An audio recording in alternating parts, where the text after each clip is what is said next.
Hello வணக்கம், இது உங்கள் சிவி ஜோன். எல்லாரும் எப்படி இருக்கீங்க? இப்போ பார்த்தீங்கன்னா தரமான சம்பவம். இந்த 50வது நாளில் ஒரு சர்ப்ரைஸ் இருக்குது உங்களுக்குன்னு சொல்லியிருந்தாங்க பார்த்தீங்களா. அது அவங்களுக்கு பிடித்தவர்களும் அவங்களுடைய உறவினர்களும் வந்துட்டு அவங்களுக்கு கொடுக்கக்கூடிய அட்வைஸ் அப்படின்ற ஒரு விஷயம் தான் இப்போ நடந்திருக்கு. சூப்பராக மோசம் இருக்குது. அது மட்டும் இல்லாமல் இது வந்துட்டு அந்த உள்ளே இருக்கிற ஆட்களுக்கு டிப்ஸு. அது மட்டும் இல்லாமல் இந்த பிக் பாஸ் சீசன் 9 ஏற்றுறதுக்கு ஒரு விஷயமும் கூட. ஏன்னா ஆரி வந்திருக்கார். யாருக்காக வந்திருக்காருன்னா பிரஜனுக்காக வந்திருக்காரு. சூப்பரான ஒரு சம்பவமாக இருக்குது. சரி, ஃபர்ஸ்ட் பார்த்தீங்கன்னா எஃப்ஜேக்கு யார் வந்திருக்காங்கன்னா அனிருத் டீமில் ஒருத்தர் பேர். இவர் இந்த போன சீசனில் வந்துட்டு நம்ம அவங்க பேர் என்னது, அசின் அசின்னு பேர் வாங்கினாங்களே, தாங்க விஷாலோட லவராக வந்து பேசப்பட்டாங்களே, அவங்க வச்சு ஒரு விஷயம் ஓவராக பேசாத என்னது முத்து அப்படின்னு சொல்லிட்டு ஒரு மாதிரி பேசியிருப்பாங்க. அதை வந்து காமெடியாக வந்து ரீல்ஸ்லாம் வந்து ட்ரெண்ட் பண்ணி விட்டுருப்பார் மியூசிக்கில். ஸோ அவர் தான் இப்போ வந்திருக்காரு. வந்து என்ன சொல்கிறாருன்னா, அடுத்த 50 நாளுக்கு சரிங்களா வைபு பிக் பாஸ் வீட்டில் உச்சத்தில் இருக்கணும், அதுக்கு நடுவில் எஃப்ஜே நிற்கணுன்றாரு. அது எங்கே இவர்கிட்ட இருக்குது? இவர் தான் இப்போ வியானா பக்கம் சைங்கன்னு இருக்காரு. எப்படி வரும் அப்படின்ற மாதிரி இருந்துச்சு.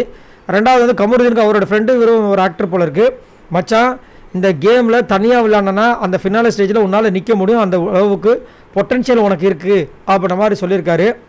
கனிக்கு வந்து அவங்களுடைய சிஸ்டர் வந்திருக்காங்க. சூப்பரான ஒரு தருணம்.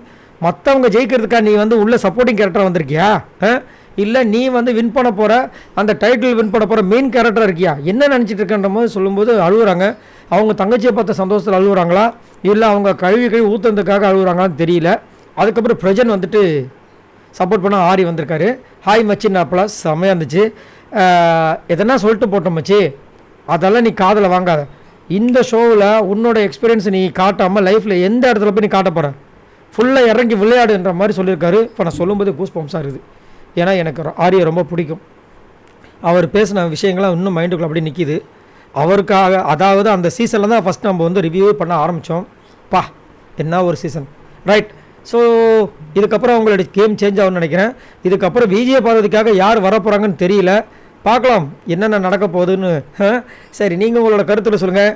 இப்போ இந்த மாதிரி வந்து சொல்லியிருக்காங்க, இந்த 4 பேர் காமிச்சிருக்காங்களா, அந்த 4 பேரில் யாரோட விஷயங்கள் உங்களுக்கு ரொம்ப பிடிச்சிருக்கு, ஆரியை பார்த்ததில் சந்தோஷம் இருக்கா, மறக்காமல் கேட்ட கமெண்ட்ஸ் பண்ணுங்கள். யாரோட கேம் சேஞ்ச் ஆகும்னு நினைக்கிறீங்க கமெண்ட்ஸ் பண்ணுங்கள். பாய் நண்பரில்.